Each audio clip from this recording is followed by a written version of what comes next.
Guys, welcome in another edition Rocky Top Real Estate Report. Happy 2025 to all of you. If you don't mind, once after you watch this video, if you could share this YouTube channel, try to get us some followers as we grow our audience. Brought to you by myself, Chris Burleson, and of course, Mr. Bo Cregner with the Cregner Group at Realty Executives. How you doing, Bo? Doing great, man. How about you, Chris?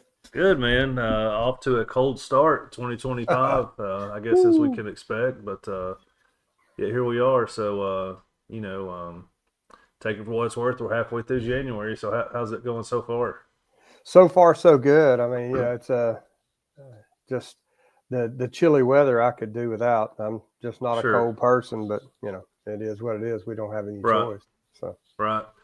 Well, let's talk a little bit. We talk a little real estate, but we also talk a little bit about sports. Into the yeah, college football wrapping up. I guess the championship game is Monday night. It is the Ohio State Buckeyes taking on Notre Dame. Riley Leonard, Marcus Freeman, scrappy little bunch there. We'll see what they can do with Ohio State. But what we're missing, Bo, is an SEC team in that national title yeah. game. What's your thoughts on that? I didn't even know there was the college football playoffs anymore.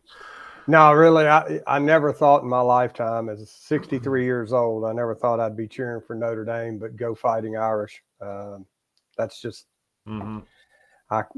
sorry, I've got to go that way.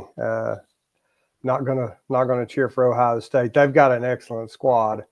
I They respect do. I respect both teams, but I will Yeah. I will cheer for Marcus Freeman. I think he's done a terrific job. Something that Brian Kelly couldn't do. Right. So Yeah. I give him much respect, and I give Ohio State much respect. Best team money can buy. They've done what the New York Yankees could do. So It is, yeah. I mean, but I think that's what college football is kind of going to. It seems like, unfortunately. So maybe that's why we don't have the SEC team in there. We had Texas, which is, I mean, it is an SEC team, but not a traditional team. It's their first year. They had a high NIL payroll as well. yep. They made it pretty far in the playoffs, got eliminated by Ohio State. So, but I think that's kind of what we're looking at in the future. And it's going to take a little bit. The fact that we're even having this conversation about a non SEC team not in the national championship game, we're having that conversation now. And in the past, we wouldn't have with it without the NIL Well, in and the play. thing about it is, there's plenty of SEC players in the Right. national championship game. Sure. They're just Right. playing Yeah. with non-SEC teams now because of the NIL. I mean, there's Right. plenty of them up there, and they're Right. leading their teams. And there's a lot of Southern players, whether they're SEC teams or not. I'm not taking anything away from those programs up there. There's a lot of blue blood programs, but over the last 20 years, they haven't really been able to win the national championships. But now that the NIL is available, they can get the southeastern United States players, and they can win now because that's where the players are. Texas includes the South. Right. Whether I mean, they're just now in SEC, but I'm talking about the state of Texas. And those players in that Southern band they're just better than everybody else. So Yeah, I agree. And they used to say facilities can it's what's going to attract players. That's obviously not the case. I went to Columbus, watched them beat down on the Volunteers, and facilities were probably some of the worst I've seen, honestly. And so that's not what draws in the players anymore. It looks like it's going to be the almighty dollar, and that's kind of where we're headed. So yeah. hopefully they'll get that dialed in. Hopefully put some caps on it, put the transfers, some restrictions in there on transfers. But you can't blame some of these players, man. They got to go get the money. I mean, Well, Carson Beck, declared for the NFL. He's not an NFL quarterback in my opinion. I think he's hot garbage. But if you go, he's on a great team. He got exposed late. Anytime under pressure, he just folded like a lawn chair. But then goes to Miami, final year, gonna make $5 or $6 million. He's gonna make more money next year than most, Jaden Daniels and all these guys in their first NFL contracts. yeah. He's gonna make more money staying in college. So you can't blame these guys, but they do, I think, feel they need to reel it in a bit. The only problem though with that is I Mm-hmm. don't mind them making the money, But then Right. they've got to Yeah. be, if you're going to make the money, then you've got to be held accountable. So Right. 2 or 3 games in, if Mm-hmm. you're stinking it up, then it's going to, sooner or later, people are going to say, I'm not paying this guy. He's not worth that kind of money. So basically, you get fired, and then everybody's going to say, well, wait a minute. He's 18 years old. You can't do that to him. Right. Yeah. Well, I don't know. So, At 63, they can fire me if I'm not doing my job. So yeah. I don't know. Yeah, I know. Yeah, you get paid on performance, right? So it's performance Exactly. based, right? Exactly. So shouldn't be any options of setting out bowl games and things like that if Right. you're getting paid as an employee. So that's something else we'll Crazy. get deeper into next time. NFL playoffs this weekend. Yeah. A lot of big matchups there. We'll save that for the next episode. But busy weekend. President Trump's inauguration Right. on Monday as well. So it's going to be a busy next couple of days. Martin Luther King on Monday. Some people are off. Some people are working. Yeah. But a busy few days ahead of us. But Bo, one thing that Bo knows is local real estate numbers. Yes, sir. So kind of, what do you have? What are you looking at? What's our local market looking like here locally? Well, no matter what anybody thinks and says, the houses are staying on the market a little bit longer, but at the same time, sales increased up 1.7% from this month from last month, and up 2.2% from last year this time. So, things are going up. Also, for 2025, nationwide, we were voted as one of the hot spots for this year, East Tennessee. So, Ugh. yeah, I know. I know. Stop telling Well, everybody. hey, it is what it is. You're not going to stop people from wanting to come to this great state and this great area, though. So but I will say this, the sell to list price ratio, it decreased a little bit. So Oh, okay. about 96% is what they're going for from what the list price, where it was up around 97.5%. So you're not quite getting what it's listed for, but they're still selling. They're just taking a little bit more time to sell. Right, I It's got just it. Yeah. people are being a little bit more choosy. Yeah, I had one guy. He's been looking honestly for 2.5 years and finally went under contract. Found a place and but he's lived in his current house for 22 years, so he's not one that obviously makes quick decisions. So, Yeah. but found the one that he wanted. Finally, he wanted an upper scale home that needed some work. Got what he wanted. So, if you can, people are maybe looking around a little bit more. Affordability is still a little bit of an issue here locally. With rates combined with home prices appreciating so much, affordability being a little bit of an issue. So you got to be a little strategic with your decisions.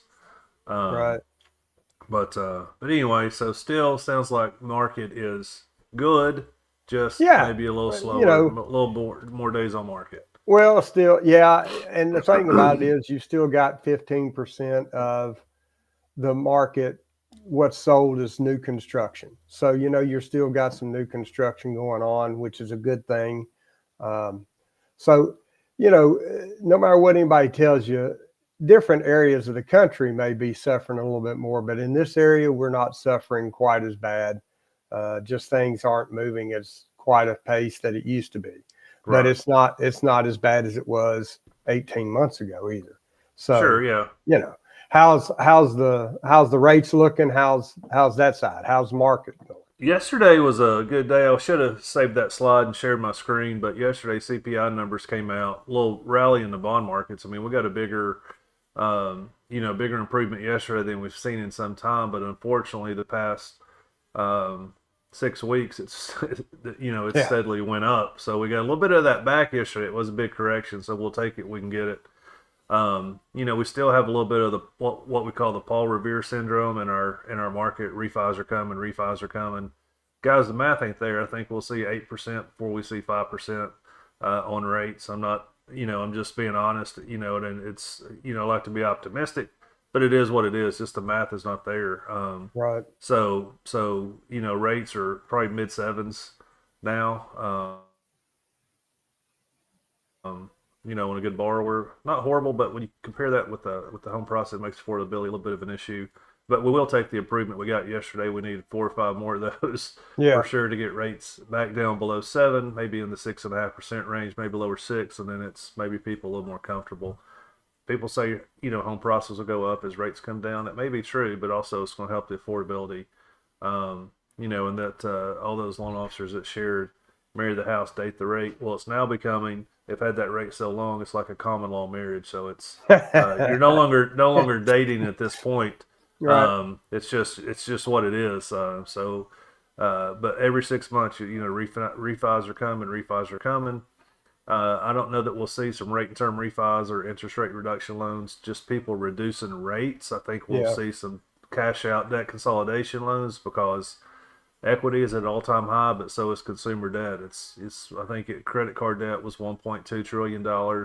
Yeah. Um, for consumer debt, people are sitting on a lot of equity. They're sitting on good rates. 85% of the rates out there that are in the market are under 5%. So you're not going to see rate and term refinances. You may see some cash out consolidation stuff, which is very helpful for cash flow. And we can jump into that on another episode too of how that can benefit the monthly cash flow, put your family in a better situation.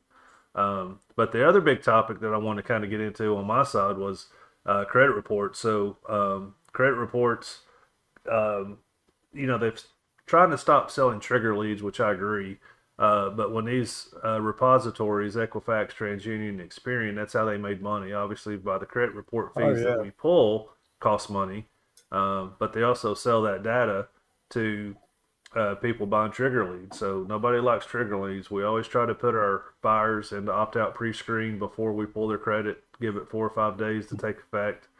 So we try to protect them as much as we can, but we're not hiding from these costs of credit. So now a joint credit report for someone to apply for a loan. I talked about this the other day on a Facebook Live, but it's $195 for us.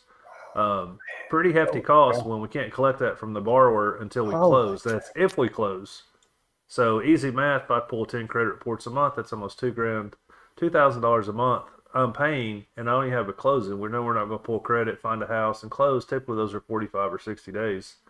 And if you're running bigger P&L models, those costs are going to add up pretty quick. So you're going to see loan officers being pretty selective on who they pull credit on. I talked to a borrower yesterday. He's got a lot of moving parts. He told me his score was like 560, Ooh. sitting on a ton of equity.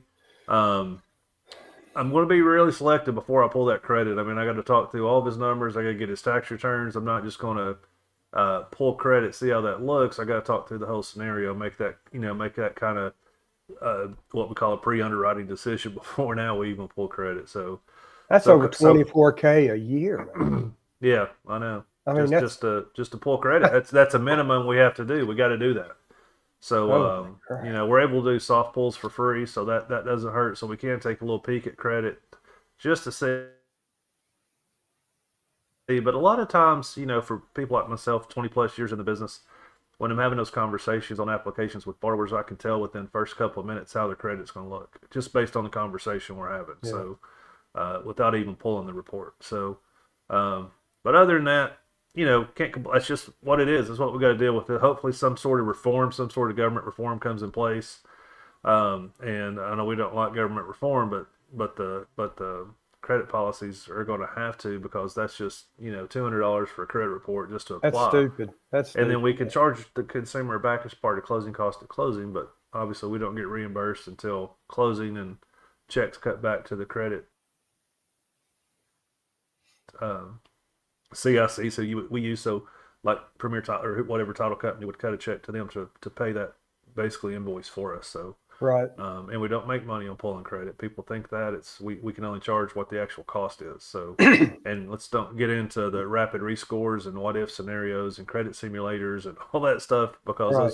those credit packages can run you $400 or $500 now just to try to make something work. So, cost of business, Making it buddy. tough, man. It's just Yeah, they're just making it tough, just like on with the NAR stuff and that we discussed the yeah, last time. It's yeah. just the things they're making it tough in this industry. Right. Yeah, I agree. That's what they're doing. Well, guys, welcome to 2025. This is episode number 2. We're going to try to bring this to you every couple of weeks. So if you've got any questions for us directly, I'll make some banners. I don't have that, Bo, but Bo, you can throw your information out there if people can contact you. It's your phone number and email, Bo. Phone number is 865-742-1035, or you can email me at bokregner@gmail.com. And my website is boknowshouses.com. There we go. Perfect, guys. If you're watching this, you probably know how to get me. 865-388-7634. If you got questions, I will make banners for our next show, so we can put those in at the bottom for our contact info. Again, episode 2, so we're fine-tuning it, but we're going to have some guests coming in, something like that. So we're excited to kind of grow this platform. Share this channel with your friends. Like I say, we'll talk a little bit of sports, a little bit of real estate, but love to have some feedback and love to have you on as a guest or cover whatever topic that you want to hear about. So, but happy 2025, guys. I guess we're all on the same page here. Go Notre Dame, fighting Irish, whatever their saying is. I don't know what it is, but go guys. Go. Yeah. Right. Yeah, go. So get it done. Knock off the Buckeyes. They're a great team, but after being up there, I can't pull for them. But anyway, guys, happy 2025. We'll see you next time on the Rocky Top Real Estate Report. Take care.